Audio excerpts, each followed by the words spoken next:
Salutations readers, welcome back to my channel. My name is Nkechi, and for today this is going to be Minnesota Spring Diaries number 16. So I haven't actually filmed a video diary since early March, and as the time I'm recording, I think we're like mid to late May. So yeah, it's definitely been a while, and I'm a little rusty as far as vlogging, not gonna lie. But I've been feeling like, you know what, this is gonna be a good time actually to do some vlogging, since I have a little bit more time in my hand. And also I just want to say as well, as far as this intro, just to remind myself to talk about it later, that I did recently just finished Your Age, Eve Brown. Actually, I just finished it like 5 minutes ago. So I'm not going to say my thoughts on this book right now. I'll have to do that most like when I get back home, because for today I'm actually just going to be out and about, mostly just getting outside the house, because I really do need to get some more work done, get some more reading done, and I feel like I get more of that done while I'm not at home. So that's what I'm gonna do. So for this morning, my mom has to drop my youngest sibling actually off for school, and then at her job I can there's a local place I can hang out and just get some work done, and also do some video stuff. So that's what I'll be doing for this morning and maybe the afternoon. Not sure how long we're gonna be how long she's gonna be in her office today, but I'm just going to do what I'm going to be doing for however long she's going to be there. So that's the idea for at least today. But for right now, I need to get myself fully ready to go, and we shall reconvene pretty soon.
Alright, salutations y'all. So it is still Monday. It's like almost 4:30 p.m. So I just want to give y'all a couple updates, because I did let y'all know that I did finish reading Your Age, Eve Brown before I left today, which actually, leaving the house to get some work done was pretty productive. I did get some work done. I didn't have a lot of work that needed to be done, but still productive. Started reading things, all the things. We'll talk. So first up, though, is Act Your H, Eve Brown by Talia Hibbert, the third and final book in the Brown Sisters trilogy. So finally, I finished reading a series this year. Now, Eve Brown is the youngest of the Brown sisters. She is, kind of say, as a Hamas, like death of the baby of the family. Getting her act together, just basically, I guess, seem more adult. Maybe having her family just take her a little bit more seriously. And then we have Jacob Wayne, who is the owner and manager of this bed and breakfast. And Eve's parents tell her that they basically cut her off for like the trust fund payments, since she just keeps hopping around with different jobs and just careers, generally speaking. So they're like, okay, you need to get your act together. So we're going to take away your trust fund payments. You need to hold a job for like at least a year, and then you can have those payments back up again. So Eve is upset and stuff. She interviews for this bed and breakfast thing that she just saw out of the blue. Jacob and Eve don't quite get along right away, and she accidentally hits him with her car. So yeah, he had a mild concussion. He has to brace, his arm is in a brace. So while he's recovering, she basically had to get hired to be the chef and to also help manage the B&B. So, and also because it's basically not even just understaffed, I just think that this B&B literally had no staff at all. So yeah, a lot of work to do. So yeah, let's just say she had to go into the deep end in that one. And then, love ensues and all the things. And I have to say, I definitely did really enjoy my time with Eve Brown. I finished this book like quickly. I literally started this book on Saturday, and I finished it early in the morning before I left. So yeah, this is the fastest I've read from any of the Brown sisters, and this is definitely my favorite one. It's not optimally perfect or anything. It's 4.75 stars. I couldn't quite give it 5 stars because for some reason, Talia Hibbert keeps having the third act breakup happen in the third to last chapter before the epilogue. I'm like, why is it always that towards the end of the book? I hate it. I truly hate when the third act breakup comes up.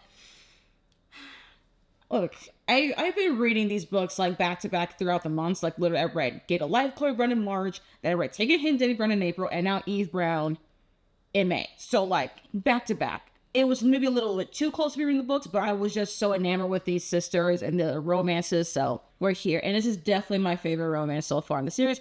I definitely really am glad that I really enjoyed this one. I had a feeling I was going to enjoy this a little bit more, but I was so surprised on how much Eve Brown, like how I related to Eve. Like, I just really, really liked her. And also I like Jacob too. Like, even though he's so icy and cold and stuff, but like, he's just very practical.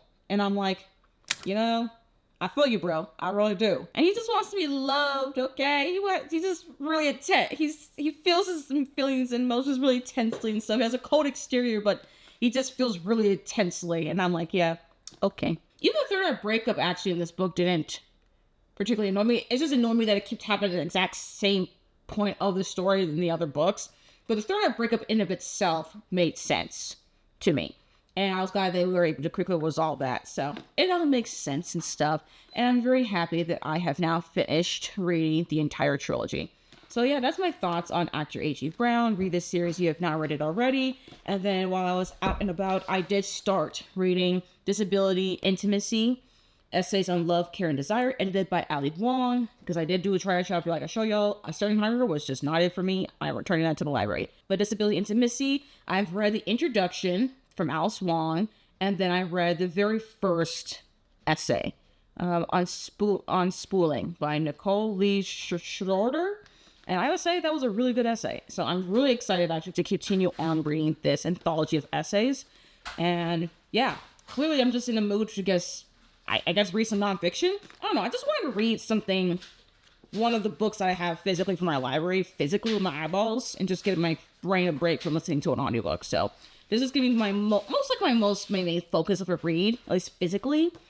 We'll see if that changes because I tend to change my mind a lot. But also, I just want to show you some book mail right here. This is actually for a book that I pre-ordered sometime last month, and it did come in a week late because of certain things, but I'm glad that it's here. I already know what it is, and I'm just here to show y'all what it is. Also to say though that I've already read it, so it's not a new book added to the TBR. Okay, well, that's just great. That's not how I expected that to happen. I probably should have just, but, well, we're here. It's fine. It's fine. It's fine. It's fine. It's fine. We just did it all wrong. Somehow. So, they just really packaged it well. I just didn't realize that's how they did it. And now I'm just messy. Great.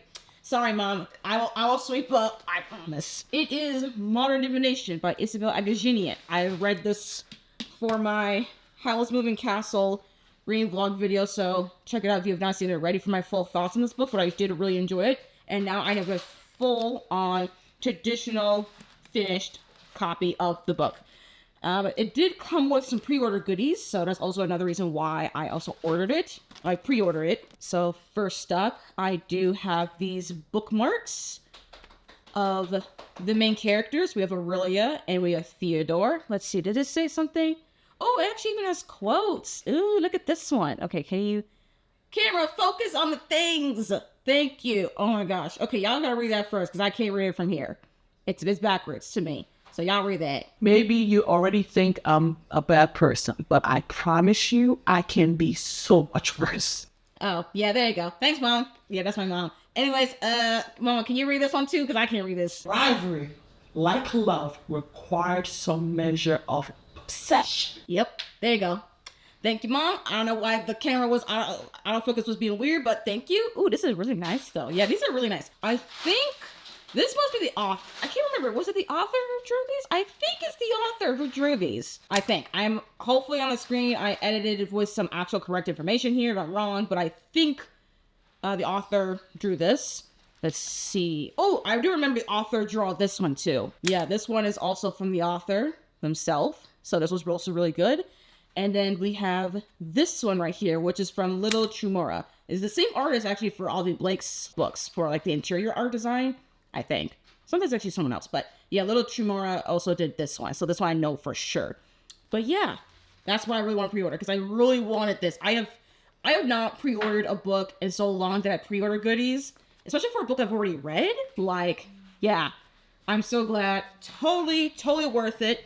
And now I can actually add in my annotations from my Kindle to the physical copy. Because it's actually a pretty chunky book, but I am looking forward, though, to adding in my annotations. And I really like, actually, the cover for the traditional published version. I still like the cover of the original one. Here's the original cover right here, but I do like this traditional one. Very, very nice. What does it look like on the... Oh, okay. Well, it has a nice spine. It's really nice, blue. I don't know, I just like me a blue book. Okay, so even though it's... Okay, so it has a stiffness, I guess, of a UK paperback. That's fine. Whatever. It's fine. But anyways, that's all I have for y'all right now. I just want to show y'all my pre-order goodies. So, yeah, let me do that. Also, I need to, like, clean this whole thing up here. Just worse saying it on the table. So I gotta clean this up. And then I need to do dishes before my mom yells at me for not doing the dishes. Because it is still my turn to do these dishes. So I'm gonna do that. And we shall reconvene after everything else. And maybe some more reading updates.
Salutations, y'all. So, I have not updated y'all since sometime Monday. It is Tuesday evening, around 8:30 p.m. I need to update y'all on the whole try a chapter challenge and then other things. So, let's start with try a chapter. Some of the books I have physically, and I'm not going to get up. I'm right now a couch burrito right now. I am not in the mood to be getting off from this couch. So, I'm going to just record all my updating right here. It is just couch burrito day, I guess. It's chilly. It was raining all day. I just wanted to be on the couch with a blanket. Okay? Is what it is. Anyways, let's actually talk about the try a chapter. So I think I mentioned before, as far as my library books. So yeah, A Certain Hunger, tried that. Didn't work for me. Disability and Intimacy, I read the introduction and the first essay. Really loved that. So then we have the other books that I tried a chapter that I actually did with audiobooks as well. So first up is The Map of Salt and Stars, which I forgot where I got this recommendation from. I think it was maybe from Instagram. Now, I did like the narration of this audiobook. The problem was the subject matter of the story. I wasn't ready for it. I'm like, you know what? I'll come back to it. So it's like, no, for now. Like, I didn't even finish, honestly, sampling that first chapter. And then I tried The Gentleman and His Vowsmith. This is a new release. Like, this book came out literally April 15th. It was one I was curious about because I saw it, I think, available on NetGalley, but I decided not to request it. I did like the narrator. The narrator actually was the one that really made me go, maybe I should give this book a shot. But then I looked at the synopsis because I completely forgot what even this book was even about anyways. I looked at the synopsis, I'm just like, okay, this could be fun because it's queer, historical, fantasy, romance, mystery. You know, all that does sound pretty good. But it did say it was for fans of Freya Marsk and Alexis Hall. I've never read anything from Alexis Hall before, but with Freya Marsk, I only know her because of the Last Binding trilogy, you know, with A Marvelous Light, Restless Truth, Power Outbound, those books. I didn't love A Marvelous Light. I kind of liked it. So I'm just like, if it goes anywhere in that realm, I might not. I kind of be like, hesitant yes on the first chapter, because I did listen to the entire first chapter. And it's a hesitant yes, because I am curious to find out more about this story. Then I finished listening to the first chapter of The Space Between Worlds by Micaiah Johnson. I do have that one physically. It was a book that I actually soft DNF'd a while ago. So I've been meaning to come back to it. And I'm still intrigued. So that's definitely a solid yes. I'm going to continue on reading that one. And I really do want to focus on that one too, because it would fit for the adventure in Audia, and it's for my May prompt. So I need to read it for that prompt. Then I listened to the first chapter of Good Girl by Aria Abar. So this one's actually a debut novel. It came out in January of this year. And I was really excited because it sounded really interesting. I even purchased a used copy from Pango as well, because I was like, I really think I'm going to really enjoy it, and then I want it physically. I do think it'll be a solid read. I don't know if I'll particularly love it, but I do like the writing. I find the perspective to be interesting because, again, the title is called Good Girl. So I'm just like, I feel like this will be a very interesting literary fiction-y kind of book. And I do feel in the mood for some lit fic, so I'm going to continue on with that one as well. Although it did have a mention, though, of Israel, and I did not appreciate that. So that kind of made me go, should I continue reading? But I'm going to give it a little bit of a chance here just to continue reading. But it did irk me in my brain, not going to lie. So after that, though, I went to the two books that I had also physically from my library. One of them is The Edge of Water. That one is also a debut novel. I forgot when it came out, but it came out sometime this year. That one, I was not quite as intrigued with it as I hoped. They had this little prologue-y part, which I read, and then I read the actual first full chapter of, which is kind of like letters, actually. It's not quite epistolary, it's not like in a letter form, but like, it's meant to be it's like a mother talking to her daughter. I don't particularly am quite as invested in the story, to be quite honest. Maybe I would in the future, but I'm kind of be like, for now it's a no on it. I'm just not as intrigued with it. So I am returning now to my library. And then lastly, I tried the first chapter of Asunder by Kristen Hall. This was actually a book I did borrow sometime last year. I think it was November or even not. No, it was November of last year. I tried to get it physically. And for some reason, my library doesn't have the audiobook, so I had to get it physically. And I was very intrigued. I was confused because I just dropped right into the story. Like, I wasn't sure on, like, the world or anything. But then something really weird happened in that first chapter. And I was like, okay, well, I'm going to continue on reading it. So that one is like a definite yes. So far, as far as the triad chapters, so I guess it's like nearly 50-50 on the triad chapter, but I definitely have learned I need to do more triad chapters because I have found a lot more interesting books and figure out which books are not worth my time, at least not right now. And the ones that I'm just like, maybe not ever. So good to know. And then for today, I was not much of a reading mood, y'all. I was just not in a reading mood. I even had writing sprints for today for like someone late in the morning, actually. I didn't get much reading done, but I did continue reading a couple of arcs that I put on pause. So one of them is 10 Incarnations of Rebellion by Vaishnavi Patel. This is her newest book. It comes out June 3rd, so in about a couple of weeks from now. And it's a little bit, it's interesting because it's literally reimagining India if it didn't, the book shows a version of India if India did not gain independence from the British. So we're seeing like our main character, a young woman who's trying to create a revolution, basically some sort of rebellion, just something to gain independence from the British. And it's structured in a way that is based upon the 10 incarnations of Vishnu, which is based on Hindu mythology, of which I'm not familiar with. So each chapter is based on one of the incarnations, and it moves the plot forward. So I find it to be interesting. So there's only 10 chapters. Each chapter is for 10 incarnations of Vishnu, or rebellion in this case. So I find that structure to be interesting. My problem, though, is that I don't find the story to be as gripping, unfortunately. I feel like it's just a little bit slow. I'm low on the intrigue right here. So I'm struggling with this book a little bit, but I want to continue on with it. Just give it maybe like a couple more chapters before I really just pump the brakes on it. But I do think that I would really enjoy my time with this one, I think, if I give it just a little bit more time with it. And then on my Kindle currently, I have the e-arc of Immaculate Conception by Li-Ling Huang. This book is already out, so that kind of sucks, not gonna lie. I was hoping to finish it before it came out, but we're here. It's fine. So this one is Li-Ling Huang's sophomore novel. This one's pretty much about in the art industry, technology, AI, all these things. And I'm just like, okay. It's also literary horror, just like Natural Beauty. And I'm definitely enjoying my time with this one. I'm actually a little bit over a third of the way through. Actually, I was about a third of the way through even when I paused the book. So I'm really like way more intrigued with Immaculate Conception. So I think this is the book I'm going to mostly focus on for the next couple of days, just to like get through this, hopefully. And I do indeed have the audiobook available to me through Spotify. So I'm going to use some of my Spotify audiobook listening hours to get through my e-arc, because this is really good. And I'm really looking forward actually to going back to read the author's debut novel. But that's all my thoughts right now as far as reading stuff, because I just had a lot. I had a lot to say.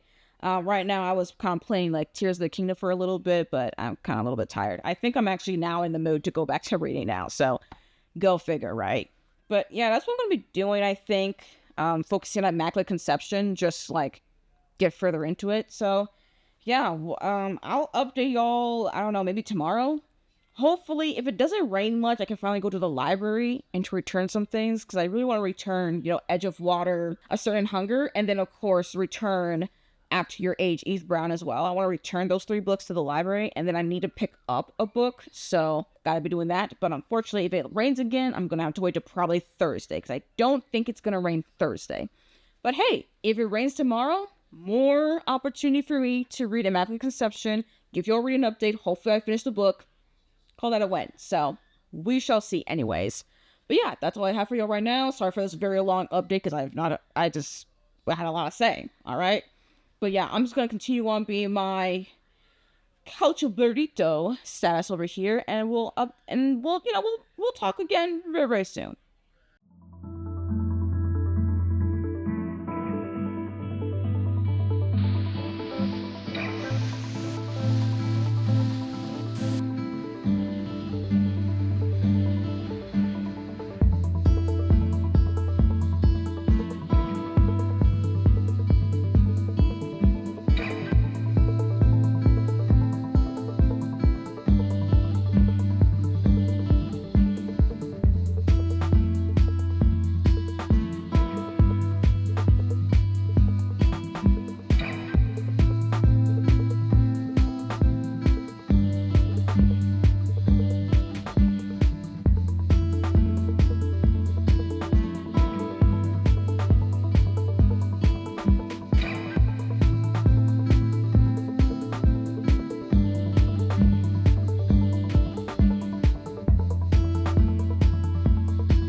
Salutations, y'all. It is Thursday evening. It's actually nearly 6 p.m. And I'm here to update y'all from yesterday, Wednesday, to today. So, what did I do yesterday? I was watching, I think in the B-roll I was showing y'all that I was watching 2 films. I rewatched The Book of Life, 2014, mostly because I just needed a film just for me to rewatch. Someone having the background while I was trying to transfer my annotations of Modern Divination to my physical copy for my Kindle. And I actually didn't end up doing much of transferring of annotations. I was kind of basically just focusing on the movie because I really do enjoy The Book of Life. It's such a really good film. If you're not familiar with this film, this is pretty much a story that's actually been retold to us, actually. The core story is pretty much about Manolo, Joaquin, and Maria. Like, these are a small group of friends in this small town in Mexico, and Manolo and Joaquin are in love with Maria. They're both best friends, but they're in love with Maria, you know, try to true kind of things where like two guys are into like one girl and stuff. And then something happens where she has to like go to Spain for like a long time. And then she returns home, and Manolo is dealing with this heavy expectations of being a bullfighter because his entire family, like all the male relatives, all of the family are bullfighters. So even though he wants to be a musician, so he's dealing with that. And then we have Joaquin, who's dealing with the expectation of him from his father, who was a fighter that fought against this bandit king, and he died. So if Joaquin deal with that and I'm becoming like a hero and stuff, and it's just really, really good. It's so beautifully well made too. I love the animation style. I really like following along with Manolo's story. I think this film is mostly Manolo's story, honestly, about the weight of expectations on him, his love for Maria, fighting for Maria and stuff. Yeah, it's really, really good, beautifully well done. I highly recommend watching it if you have not seen it already. This is a film I actually have grown up watching, and it's definitely one of those films that I like. We watch it every now and again, and it was just really nice to rewatch The Book of Life. And then I watched The Green Knight for the very first time. It's an A24 film, came out in 2021. That's pretty much a adaptation of the poem Sir Gawain and the Green Knight, which actually I'm not familiar with. I'm generally not familiar with this Arthurian poem. So, if you don't know, Sir Gawain and the Green Knight is basically an Arthurian story where we're following a knight from, like, you know, like one of the knights who accepts the challenge from this green knight who has a green horse, where he accepts this challenge, chops to the head, and within 1 year, the Green Knight has to will return the blow that was dealt to him.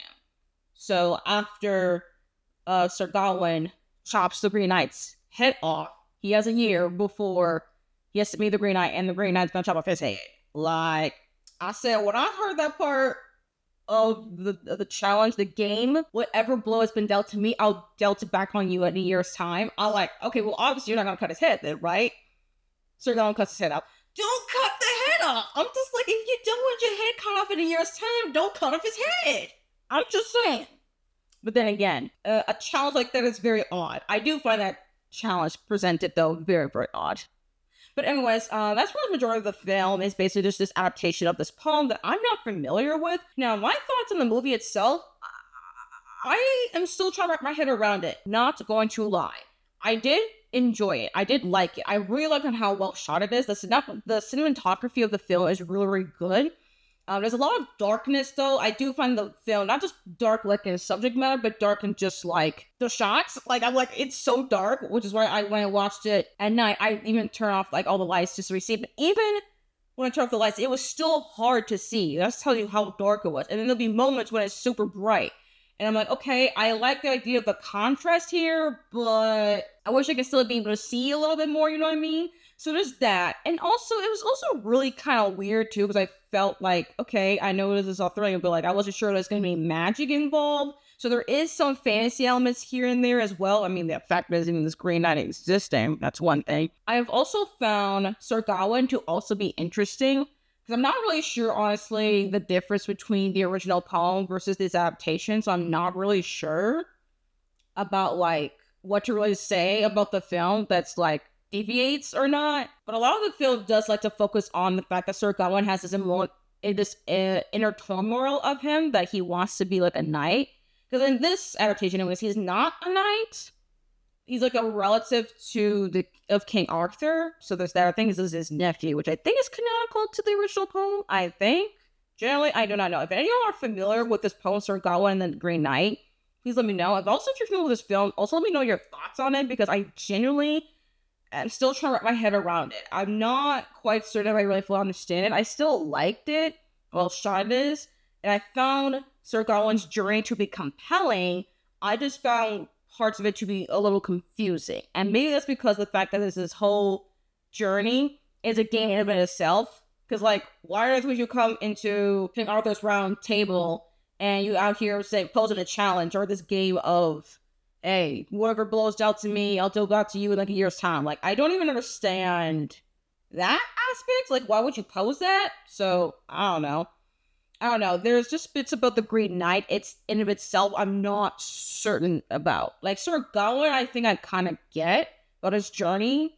Is this hero's journey who's going on? But the Green Knight in of itself, of which the film is named after, I don't understand.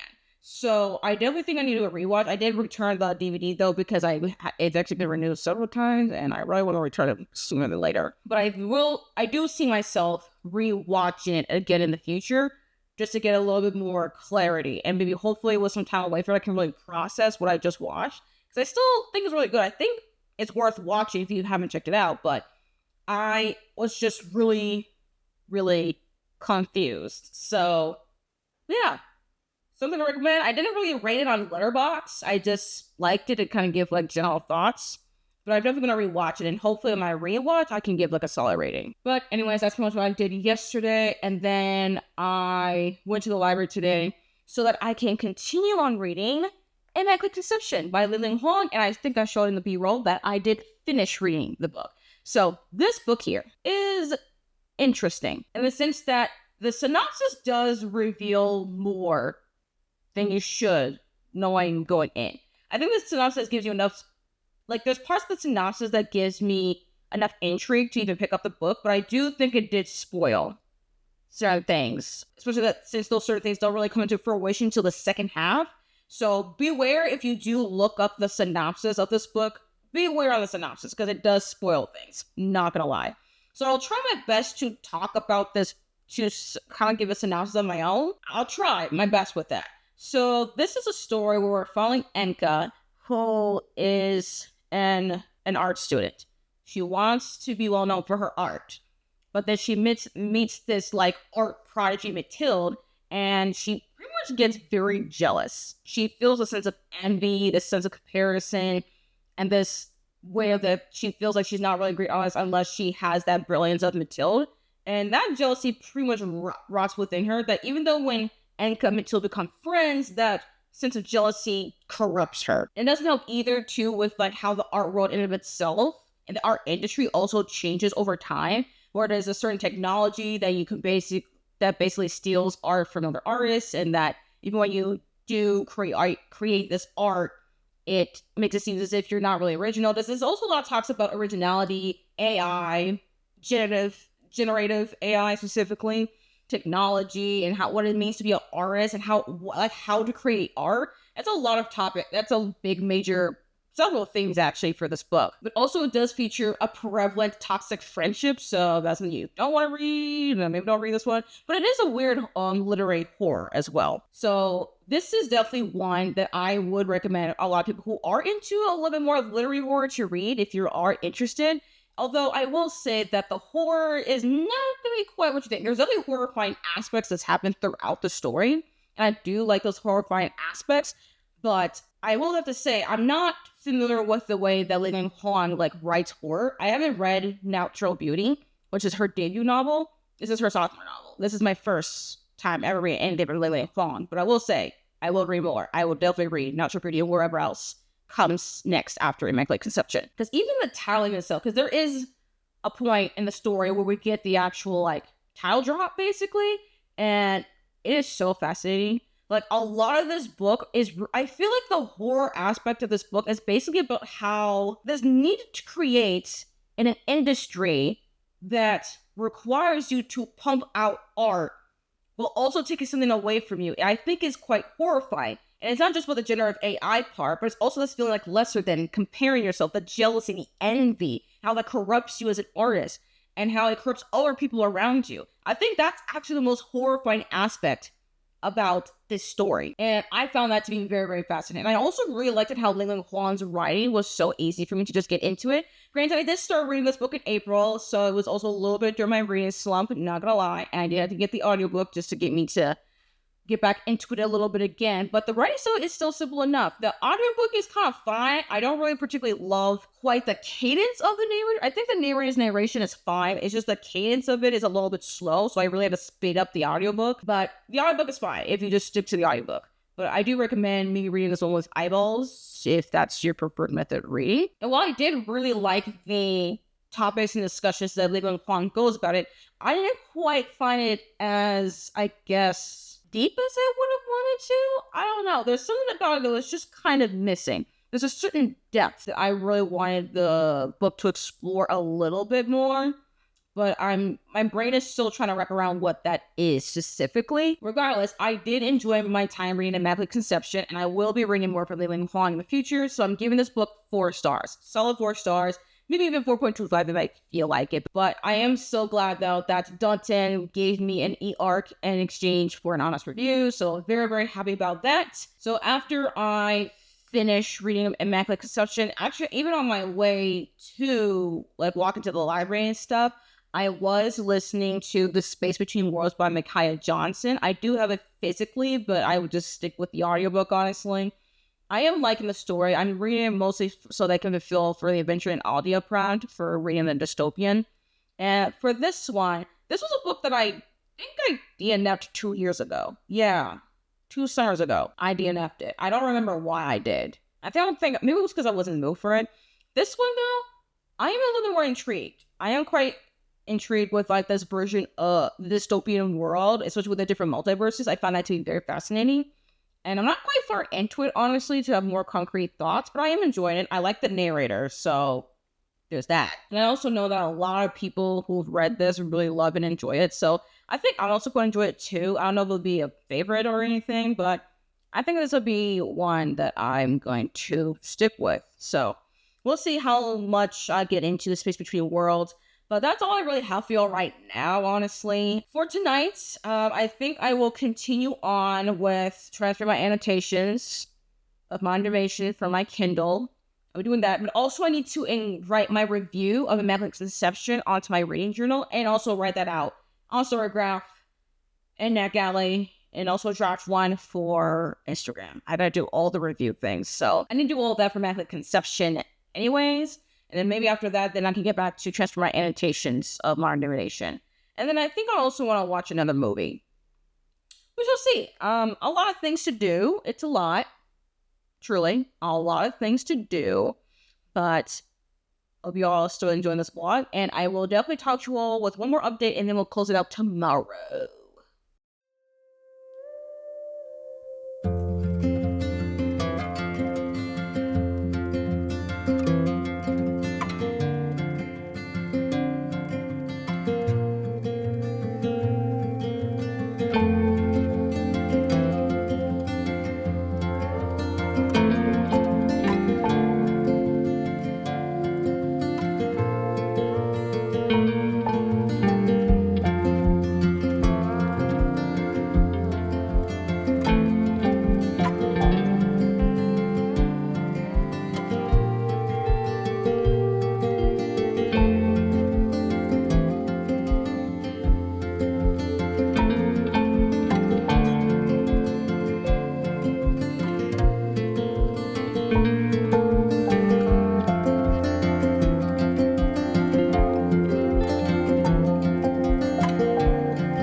Alright, salutations, y'all. So it is Friday night. Actually, it's literally 10 p.m. And I do have a final update. So after I've updated y'all, I think I watched How to Make Millions Before Grandma Dies, which was actually a film that came out last year. And it's actually one of the films that's a theme.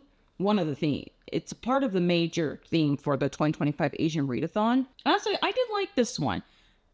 Based on the title implies, we have a main character here named M who wants to make a lot of money. And we found out actually pretty early on in the film that he had a relative, I think a grandfather, that recently passed away. and that one of the grandkids was the one that's like the favorite that ended up having an inheritance basically, and everyone else barely got anything, if or even nothing.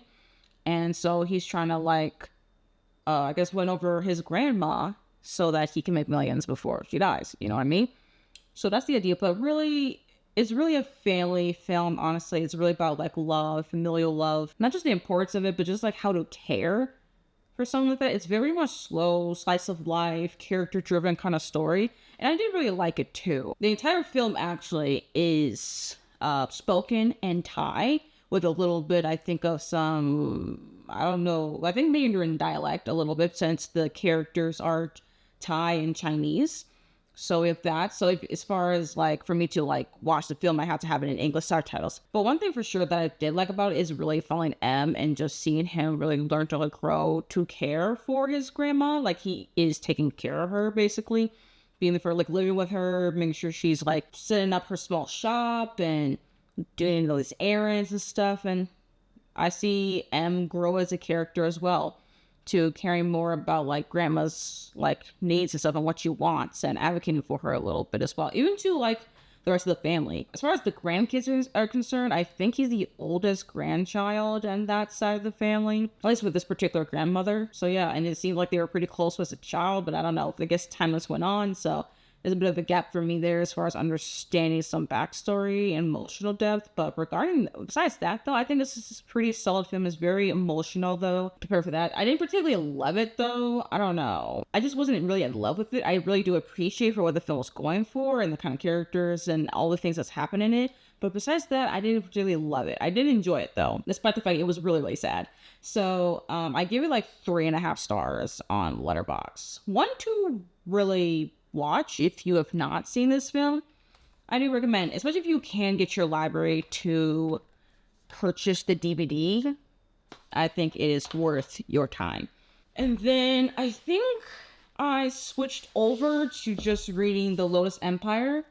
I still have the ebook from my library, but I think right now my brain just wants to like read this physically. Like I've been reading this series, like I think I read The Jasmine Throne with the ebook for the most part, and I think I have the audiobook for sure as well. And then I switched over to the physical book of the second book and the audiobook. Now this time around, I don't really need the audiobook, I think, for The Lotus Empire, which I'm really surprised by. Actually, I really thought I was gonna need the audiobook, but I don't know, I guess I'm just in the mood for eyeball reading. I am still in the mood though to read with my Kindle, but I guess I can just go to the floppy paperback.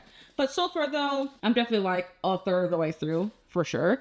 And I really am enjoying my time with this one. I'm loving it. I don't quite see this as, I'm not sure if I'm going to see this as 5-star, because it's still a little bit slow at the beginning here. Especially since a lot of the characters are just dealing with consequences of actions that happen at the end of the Oleander Sword. So we're kind of setting up all of that. And since this is the third and final book in the series, I'm quite curious to see how how this book is going to prepare for the ultimate climax. And not just for this book, but also for the entire series. Like, I really want to know, how is this series going to end? Like, what is the vision here? I don't even know necessarily what I think the story is going to end. I really have no idea. Like, there's a particular part of the story that were introduced that I'm like, okay, well, I want to see how this plays out.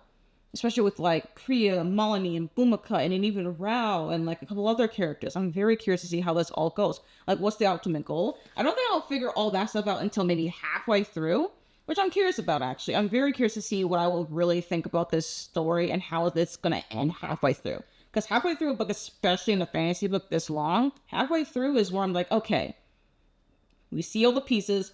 We saw the pieces of the seeds. We see a little bit of sprouts. Let's see if we can figure out how this is going to end. Most likely, my theories are going to be wrong, but we're here. But yeah, I'm very curious. I'm also curious to see how emotionally these characters are going to end, especially for certain character relationships. Very, very curious about that. So we shall see. But so far, I'm enjoying my time with this one. I just need to really like hunker down and like focus on it.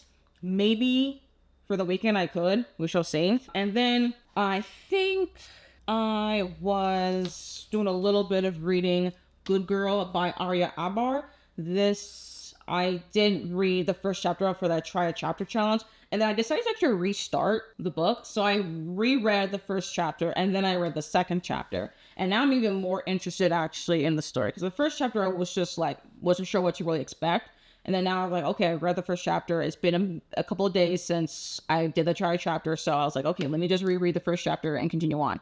Did that. And I'm like, okay, I'm now more curious to see what the vision is here. Because again, we have a book that's called Good Girl. So I was like, well, I don't know. Because I knew when this book was, when it was put for like an artwork pick, that I was like, this will be a very interesting lit fic for me to read.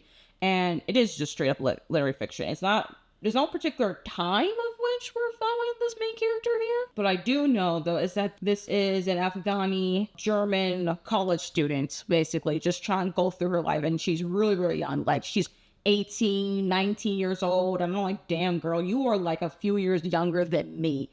Truly wild to be reading.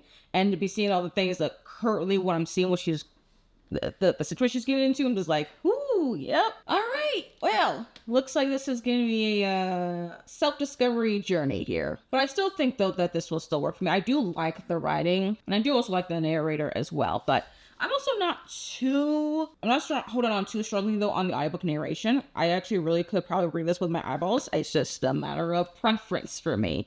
If I'm in the mood to do eyeball reading or not, I don't know. My brain is just really weird. So I'm just like, oh, I want to listen to this. I want to read this story, but I want to read it as an ebook or physically or an audiobook. Mostly digitally, less so physically. So when I get instances of like wanting to read a book physically, I'm like, let's test it out for a little bit. You know what I mean?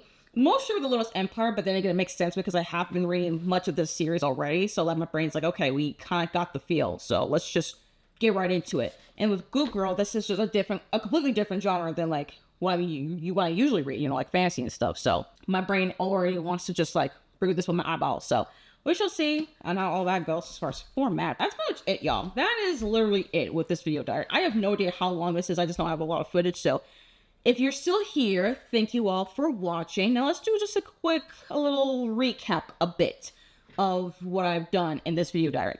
So let's start with book-wise. So first up, I did start off this video diary with saying that I did finish reading At Your Age, Eve Brown by Talia Hibbert, the third and final book in the Brown Sisters trilogy. Loved it. Definitely my favorite of the series, and I'm definitely going to read more by Talia Hibbert. I do know she has a couple other, like I think, adult romances before the Brown Sisters trilogy. So I'm going to check those out. And then I also want to read her young adult contemporary romance. What was it? Highly Suspicious and Unfairly Cute or something like that. And then I read Immaculate Conception by Lillian Huang. Not all-time new favorite, but definitely one that I'm like, okay, this is a new to me author that I need to keep my eye out for. I think I gave this one 2.5 stars in the end. Really enjoyed, highly recommend. Thanks to Dutton for an e-arc in exchange for an honest review. And then we did that whole try chapter challenge. Like I read Good Girl, the first chapter of Good Girl, continue on with that.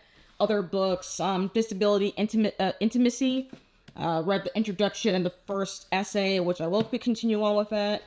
And then same thing with like this Space Between Worlds from Kaya Johnson. Read the first chapter and continued on with that, so we'll get into that one. And then I have Asunder by Kirsten Hall. So far I've only read the first chapter of this one. I haven't read more of this book since. But hopefully I can at least read a few more chapters before I really end up deciding not to continue on with it. But I do want to continue on with Asunder. I found that one to be so fascinating. And like a few other books. What other ones? Oh yeah, I did actually end up returning The Gentleman and His Vowsmith.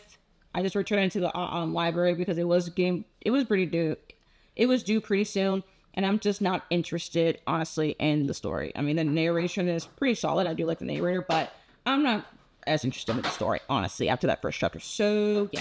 And then, I returned a lot of other things. So, yeah, that's all I have for reading-wise. And now as far as films and TV, which really I just only watch, like, films. So, I rewatched The Book of Life 2014. Really enjoyed. Highly recommend if you haven't seen it yet.